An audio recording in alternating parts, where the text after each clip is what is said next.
तो तो जी आज हम इस वीडियो में देखेंगे कि कीपा को कैसे हम एफबीपीएल की प्रोडक्ट रिसर्च के अंदर कैसे यूज़ कर सकते हैं। तो बेसिकली जो है ना प्रोडक्ट रिसर्च के अंदर जो है ना पीएसआर की हिस्ट्री और उसकी प्राइस हिस्ट्री और बाय बॉक्स परसेंटेज इन चीज़ों को देखना बहुत ही इम्पोर्टेंट है। क्योंकि आप जो जेएस का स्क्रीनशॉट देखते हैं या हीलियम 10 का एक स्क्रीनशॉट देखते हैं जो आज बहुत अच्छे स्टैट्स हैं, तो वो लाज़मी नहीं है कि जो आज 20,000 रेवेन्यू जनरेट कर रहा है वो पिछले 2-3 या 6 महीनों में ऐसा कंसिस्टेंट रहा हो। तो उसकी कंसिस्टेंसी और उसकी जो रिलायबिलिटी को देखने के लिए कीपा बहुत ज़्यादा इम्पोर्टेंट है। तो कीपा को कैसे यूज़ करते हैं और उसको ग्राफ को कैसे करते हैं। तो लेट्स सी, कीपा की एक्सटेंशन आपको इंस्टॉल करनी होती है। आप इसको कीपा को जैसे एक्सटेंशन गूगल में सर्च करके इसको इंस्टॉल कर दें, जैसे हमने जेएस की वीडियो में बताएगा कि आप जेएस की एक्सटेंशन कैसे इंस्टॉल करते हो। ठीक उसी तरह आप कीपा की एक्सटेंशन को जो है ना करना चाहते हैं, तो आप यहाँ पे आपने सर्च किया तो ये आपके पास आ गया। क्योंकि हमारे पास ऑलरेडी इंस्टॉल है तो आपको ये बता रहा है कि रिमूव। तो आप यहाँ के पास आएगा एडिट टू क्रोम, ठीक है, इजीली अवेलेबल होगी। तो अब लेकिन जब आप इसको फर्स्ट टाइम करेंगे तो फर्स्ट टाइम कीपा को जब आप यूज़ करेंगे तो इंस्टॉल कर रहे होंगे तो जो है ना उसके लिए आपको ऐड टू क्रोम करेंगे। लेकिन यूज़ करने के लिए आपको जो है ना ये पेड टूल है, ये सारे पेड टूल हैं जी एस कीपा, तो आपको पे करने होंगे। तो जो है ना एक दफ़ा आपने इंस्टॉल कर लिया कीपा एक्सटेंशन तो ये ऑलरेडी ओपन किया हुआ है कीपा ग्राफ। तो बेसिकली आपको क्या करना है कि आपको कोई भी कीवर्ड टाइप करते हैं उसके ऊपर डिफरेंट सेलर्स आते हैं। फॉर एग्ज़ाम्पल अगर आप इंटरेस्टेड हैं डीप डाउन के मोर इनसाइड दैट जी नीश, तो आपको उन स्टैट्स जे हीलियम और स्टैट्स के अलावा अब आप देखना चाहते हैं कि जो सेलर्स बहुत अच्छा रेवेन्यू जनरेट कर रहे हैं उनके रिव्यूज़ कंपीटेबल हैं। तो अगर ये सारा कुछ ओके है तो क्या वो कंसिस्टेंट भी है या नहीं, क्योंकि ये बहुत ज़्यादा इम्पोर्टेंट क्वेश्चन है। तो अगर एक शख्स कोई जो आज 20,000 या पाउंड या डॉलर जनरेट कर रहा है और वो पिछले उसके लास्ट 6 मंथ के देखें तो उसके कंसिस्टेंट सेल्स नहीं हुई, तो आप अभी उसका इंस्टेंट अभी ऐसा ड्रॉप हुआ है तो आप यू कैन नॉट डिसाइड के वेदर के आप इसके साथ जाएँ या नहीं। तो उसके लिए कीपा का जो ग्राफ देखना बहुत इंपॉर्टेंट है।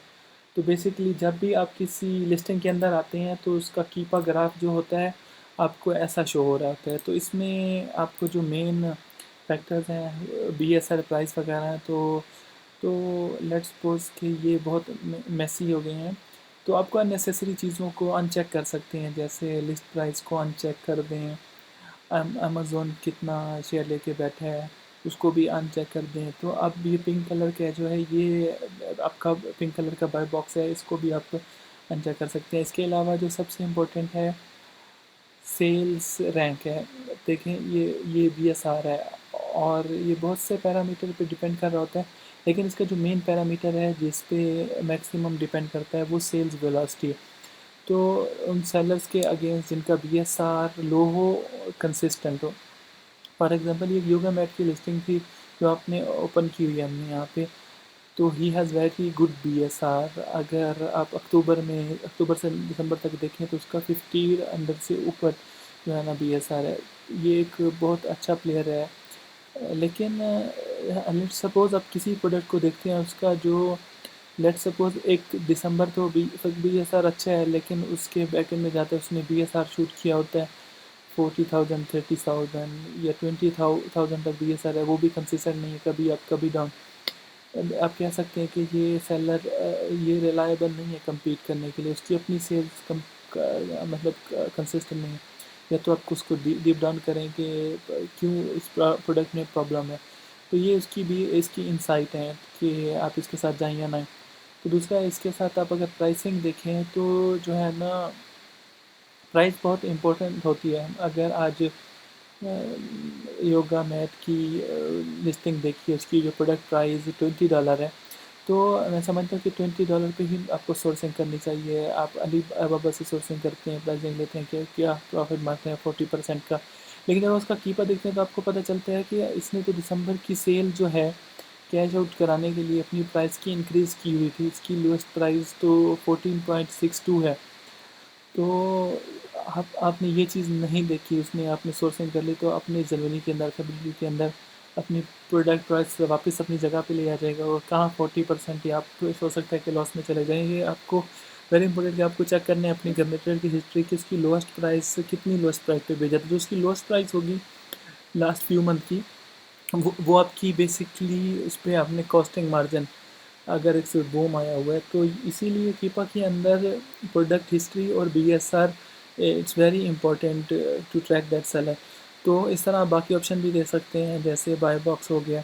बाय बॉक्स बेसिकली इसका मेजर कॉन्सेप्ट उस वक्त बताते हैं जब आप उसकी लिस्टिंग पे कोई मीटू सेलर होती हैं, एक योमेट की उस पर 4 मीटू हो गए हैं, तो अब जो कस्टमर है उसको नहीं पता कि इसकी बैकएंड पे ऑर्डर किसको दे, वो सिर्फ ऑर्डर प्लेस करता है। 5 सेलर एक प्रोडक्ट को बेचते, एक लिस्टिंग पे अटैच है, उसने ऑर्डर प्लेस कर दिया। उसने ऑर्डर प्लेस किया तो अब उन 5 में से किसको ऑर्डर जाएगा ये डिसाइड करेगा अमेज़ोन ने बाय बॉक्स किसको दिया होगा। जिसके पास बाय बॉक्स होगा उसको ऑर्डर उसको प्लेस होगा। अब बाय बॉक्स किसको जाएगा, ये अमेज़ोन के जो कुछ फैक्टर्स हैं, जैसे बेस्ट परफॉर्मेंस होनी चाहिए, आपकी प्राइसिंग अच्छी नहीं चाहिए, कुछ फैक्टर्स की कुछ पैरामीटर्स भी आपको जो है ना वर्कशॉप करता रहता है। तो इसके अलावा FBPL की अपनी लिस्टिंग है जिस पे कोई भी नहीं है, तो आप उस पर 100% बाय बॉक्स आपके पास ना रहे, क्योंकि जब आप उसकी बहुत सी वजूहत हो सकती हैं, लेकिन बाज़ औक़ात इंस्टेंट जो प्राइसिंग चेंज करते हैं, प्राइस से खेलते हैं, तो अभी अमेज़न आपको पेनलाइज करके बाय बॉक्स 95 ईयर्स से ज़्यादा कर सकता है। जब आपके पास बाय बॉक्स नहीं होता तो कोई भी लिस्टिंग अटैच नहीं है, तो आप तब भी ऑर्डर प्लेस आपको नहीं कर पाता कस्टमर। तो इसी तरह से आप इसकी बाकी फीचर्स को भी दे सकते हैं जो कि बहुत ज़्यादा यूज नहीं। अभी हम यहाँ तक 3 मंथ का डाटा देते हैं, तो बेस्ट ये है कि आप ऑल टाइम का ग्राफ देखें, तो देखें लाइक दिस इज़ अमेजिंग। इसका BSR देखें तो ज़मीन के साथ लेटा हुआ है। The shoot very consistent, very good BSR, लेकिन कुछ ओवर शूट भी है, बहुत सी वजूहत हो सकती है। प्राइस ऊपर नीचे होती है, बाकी कंपेटिटर आदत सेल वेलोसिटी डिक्रीज़ होती है, तो BSR। लेकिन अभी भी देखें कि ये नीश बहुत अच्छे BSR पे है, तो यहाँ से आप डिफरेंट टाइम जोन के लिहाज से आप इसको कैटेगराइज कर सकते हैं। और इसके अलावा जो है ना स्टेटिस्टिक्स को भी देख सकते हैं, अगर आप देखना चाहते हैं इसका सबसे लोएस्ट BSR क्या रहा है, इसका हाईएस्ट क्या रहा है, इसने सबसे लोएस्ट प्राइस कितनी रखी है। तो ये है कि S12 और इसने हाईएस्ट कितनी रखी है, तो ये आपको इसको ये सब स्टेटिस्टिक्स से भी मिल सकता है।